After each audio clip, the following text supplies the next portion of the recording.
Continuamos con la lectura del Evangelio de San Mateo en este domingo, sexto del tiempo ordinario. Y hay una lección magistral de Jesús que escucharemos a lo largo de los capítulos 5, 6 y 7. La síntesis está en la regla de oro del Señor: no hagas a los demás lo que no quieres que te hagan a ti. Nos está diciendo: no matarás, no cometerás adulterio, no mirarás a la mujer con deseo. Nos está diciendo que todo aquello que sea motivo de culpa hay que retirarlo de la vida. Pero a todos estos mandamientos que ya están explicitados en el Antiguo Testamento, Jesús le da una connotación nueva.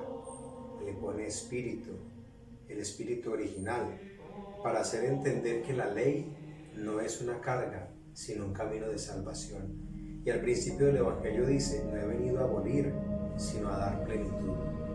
Y la plenitud total de la ley está en el amor.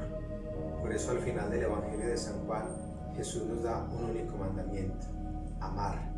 Quien ama, cumple la ley entera. Que Dios les bendiga en el nombre del Padre, del Hijo y del Espíritu Santo. Amén. Feliz domingo y que nos encontremos en la Eucaristía.